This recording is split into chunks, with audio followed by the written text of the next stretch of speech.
sekitar sini anak kecil yang berjualan di sini? Iya, lihat. Iya. Apa tanggapan kalian mengenai anak-anak yang di bawah umur berjualan kan juga dia sekolah seperti kalian? Perasaannya gimana? Kan saya ya, Iya. kayak sedih, kayak gimana ya, kasihan aja gitu. Mungkin ekonominya juga kurang. Iya. Jadi, dia terpaksa buat jualan di sisi waktu setelah sekolah atau sebelum sekolah. Nah, usulan kalian kepada orang-orang sekitar, masyarakat sekitar atau dari dinas sosial gimana? Mungkin sebaiknya kedepannya dinas sosial bisa untuk penyampaian bansos lebih merata, jadi kayak anak-anaknya tuh nggak perlu lagi jualan buat pemulihan ekonominya. Ya, Ada tambahan?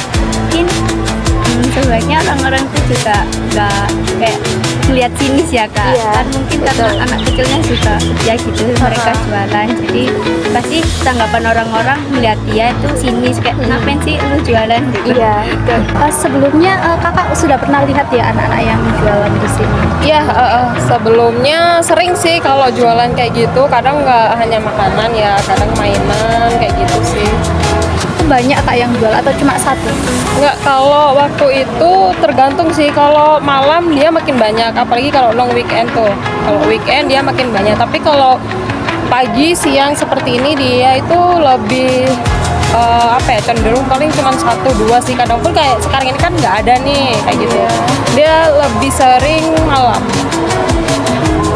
Lalu gimana sih tanggapannya kakak, terus perasaannya kakak tentang anak-anak yang harus putus sekolah ataupun sekolahnya terpotong demi harus cari nafkah?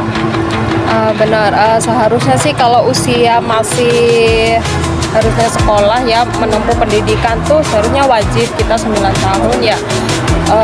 Malah kalau bisa kan seharusnya mereka tuh lebih layak dan harus gitu mendapatkan pendidikan, apalagi sekolah. Dan saya lihat sih mereka tuh masih usia itu masih belia, masih kayak anak SD kayak gitu. Kadang pun mereka saya tanya, sekali saya pernah tanya itu mereka tuh pulang sekolah kayak gitu, yang harusnya pulang sekolah mereka itu belajar, tapi mereka itu ya mungkin karena keterbatasan ekonomi orang tua, mereka membantu orang tuanya seperti itu. Terus ada juga yang emang keinginan mereka sendiri nggak mau sekolah kayak gitu.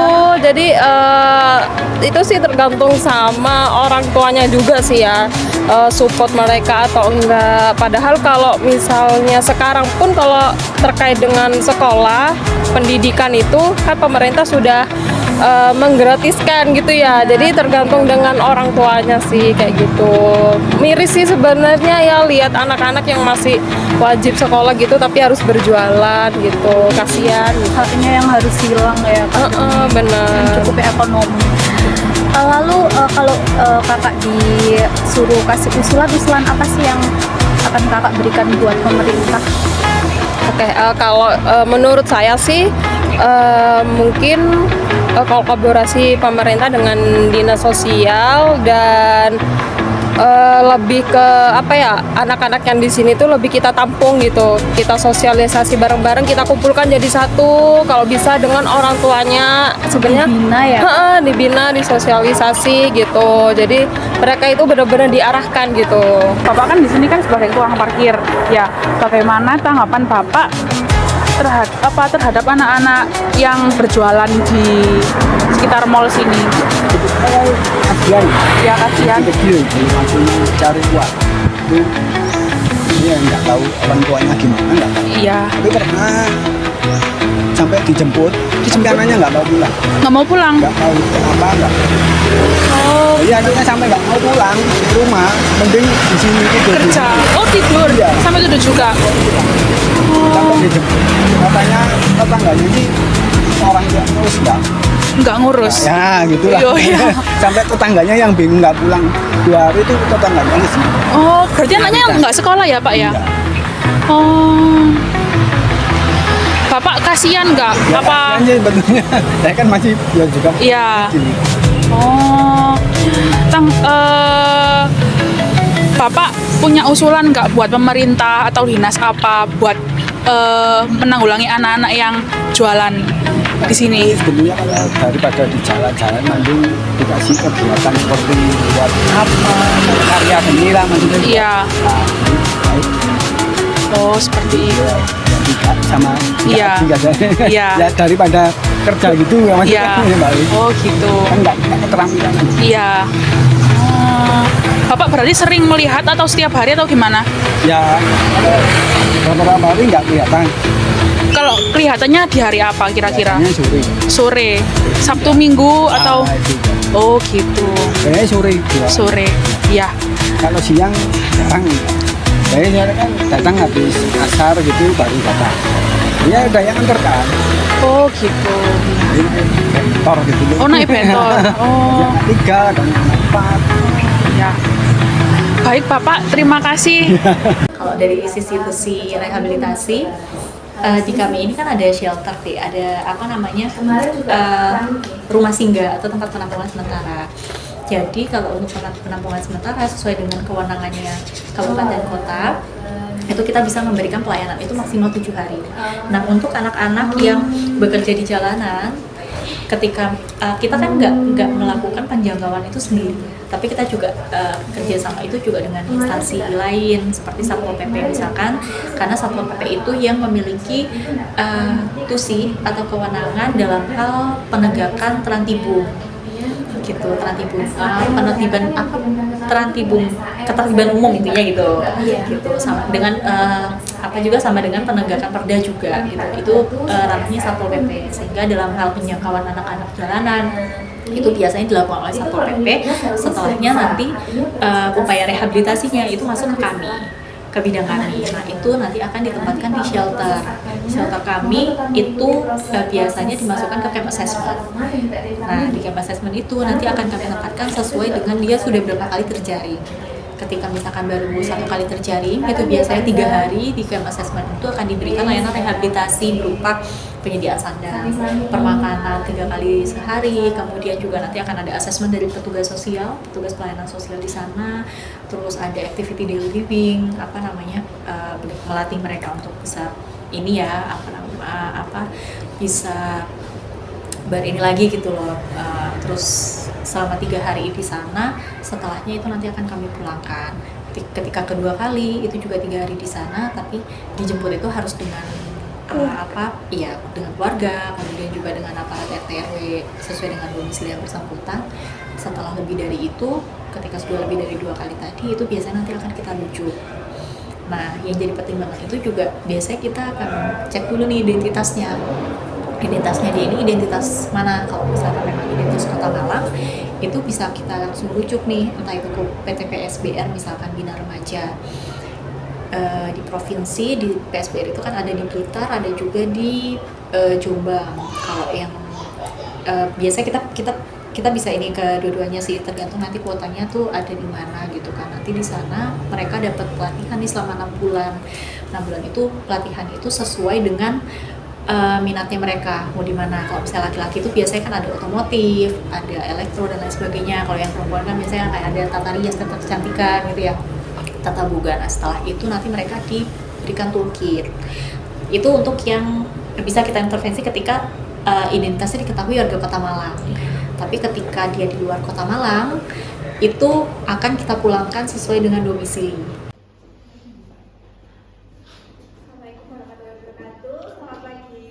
Selamat pagi.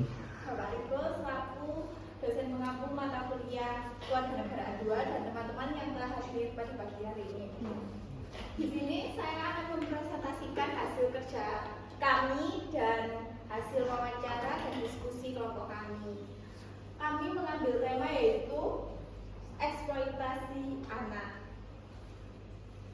yang berjudul Stop Eksploitasi Anak, Wujudkan Masa Depan yang Layak untuk Anak Semua.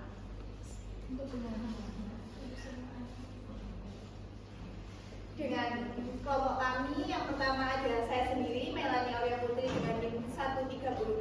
Saya Esther Natalita Indonesia dengan NIM 151. Saya Melanie Fadia dari NIM 130. Saya Bubela Kimia Hawkins dengan NIM 120. Yang pertama ada identifikasi masalah. Langsung video. Terus terakhir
Ini yang pertama, video wawancara pada anak. Ternyata di daerah sekitar kita itu anak-anak ini tuh dikirim, dan kemudian di daerah Mong itu dikirim itu ada orang yang kirim naik angkot gitu, itu langsung 4 anak dan mereka itu menyebar. Dan menurut warga sekitar juga ada beberapa anak itu yang kalau dijemput sama orang katanya itu bukan orang tuanya kayak keluarganya, tapi itu nggak mau pulang, mungkin karena faktor di dalam lingkungannya, di dalam keluarganya ada kekerasan ataupun yang lainnya kan kita tidak tahu. Tapi menurut yang saya wawancara, dia ini pure ingin dengan keinginannya sendiri. Tapi dari keterangan warga sekitar, dia itu tidak mau pulang dan lebih memilih menginap tidur di emperan MBG daripada pulang ke rumahnya. Dia sering tidak naik kelas mungkin karena beberapa faktor pembiayaan sekolah dan lain sebagainya. Kemudian orang tuanya pun sudah tidak tidak memperhatikan dengan penuh kepada anaknya.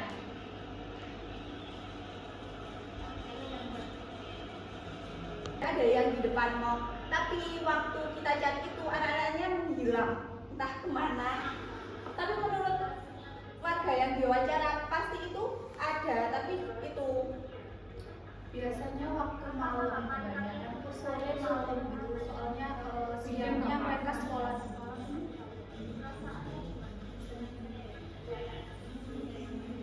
Ini wawancara yang pertama dari anak SMK.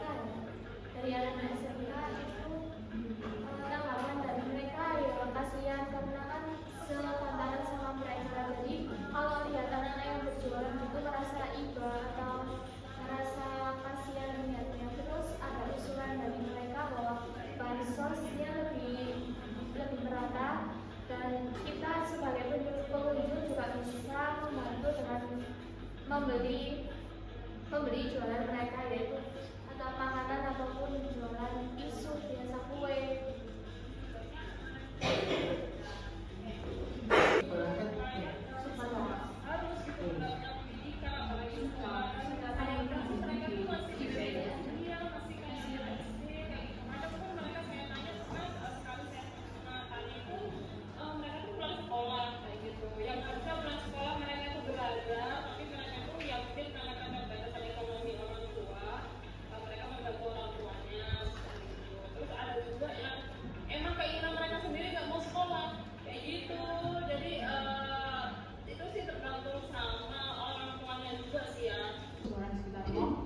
Terus ini 82%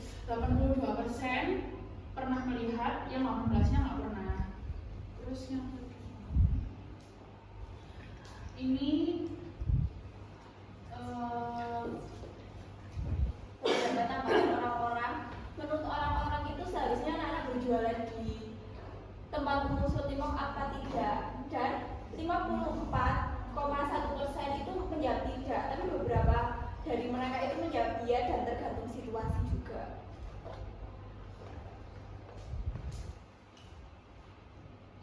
Kemudian, apakah keberadaan mereka itu mengganggu kenyamanan pengunjung atau tidak? Banyak yang 49,2% itu menjawab tidak terganggu.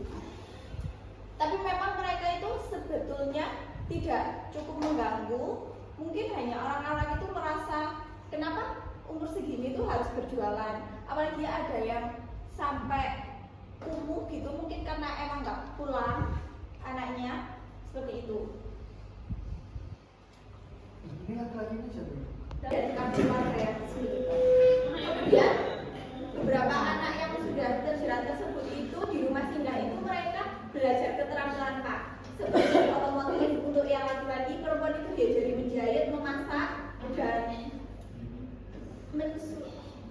merajut. Itu harapannya setelah keluar dari rumah singgah mereka itu punya rencana untuk kedepannya.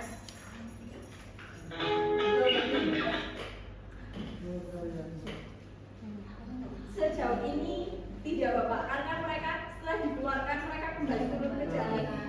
Mungkin apa usul kalian aja atau ini ya, ini kan apa namanya, kalian sudah mengamati, sudah wawancara. Terus ketika kalian melihat apa solusi itu tidak efektif, apa yang kalian lakukan?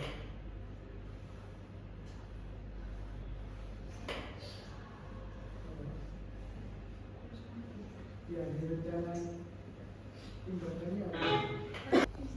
Tapi kalau sanksi itu belum berlaku Bapak. Ternyata yang di dinas itu yang mau diterapkan adalah sanksi kepada orang yang membeli jualannya. Karena dengan membeli kita itu termasuk mendukung. Itu akan segera ada di undang-undangnya, peraturan di wawancaranya ibu itu di peraturan. Namun katanya ibu itu belum diberlakukan sampai saat ini.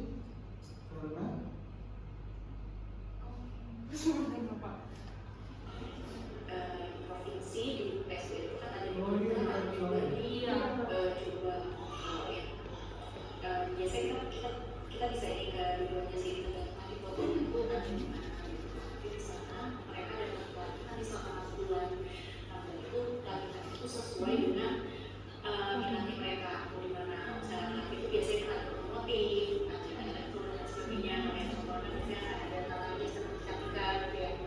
Kalau bukan salah itu nanti mereka memberikan mungkin itu untuk yang bisa kita provinsi ketika identitas tapi ada masalah. Tapi ketika dia di luar kota Malang itu akan kita pulangkan sesuai dengan peraturan kemarin pada orang tua sebelumnya itu kita belum melakukan Iya, sudah ada di usulan tapi belum ada di identifikasi bahwa identitas ini tindakan dari kalian apa?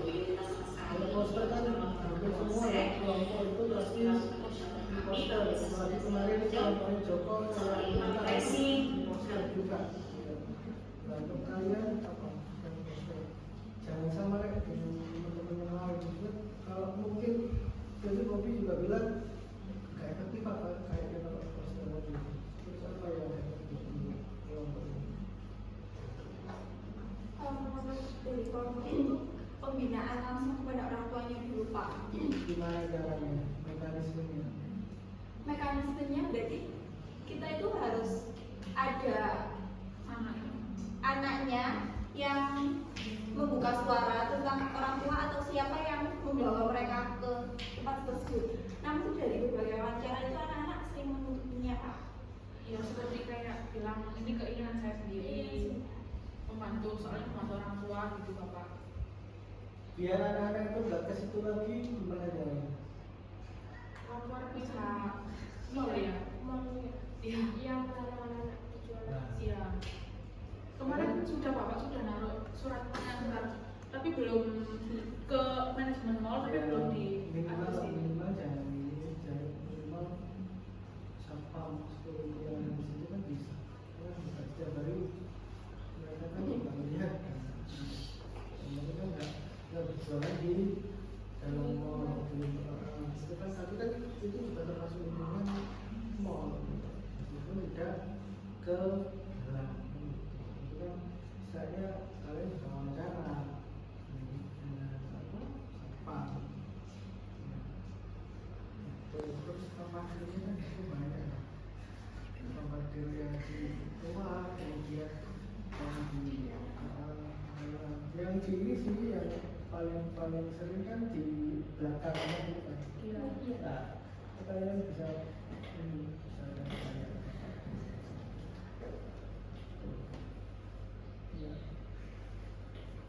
terus yang menarik berarti apa? Atau ini bisa jadi kalian apa namanya, bisa nggak Satpol PP itu setiap hari itu apa melakukan sidak atau tempatkan beberapa Satpol PP yang ada di situ, itu gimana? Dan itu juga rencana tindakan, maksudnya tidak terlupa. Jadi yang langsung aja kalian misalkan gimana kalau apa kita mencegah agar anak-anak seperti ini tidak ke situ. Itu kan malah bingung kan, otomatis kalau nggak ke situ kan otomatis nggak jualan kan? Ya kan? Logikanya kan begitu. Meskipun ada larangan, meskipun ada poster, ada plang, iya, tapi kalau tidak ada ininya, tidak ada yang mengamati, yang apa, mengintai ini ya, itu cuma bulan itu sudah tinggal kembali lagi. Taruh salah satu apa namanya orang di dinsos atau di Satpol PP yang menjadi pengawas di situ, itu juga ini juga tindakan kan bisa saja ya. Terus selanjutnya proses pembuatan ini kalian ini nggak ribet ya? Ada kok. Gimana?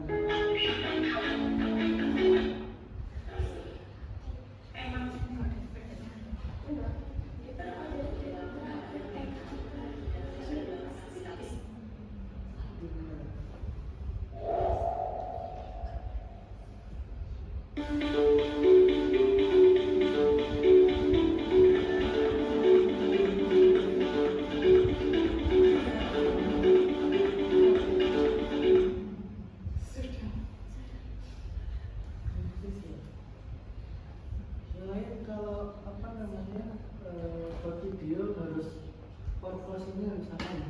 Dalam artian ya jangan yang 5 detik gitu ya, itu kan bisa sampai 5 detik pembuatan video. Jadi ya apa harusnya aja. Oke, yang lain ada yang mau ini ditanyakan atau di 1, 2,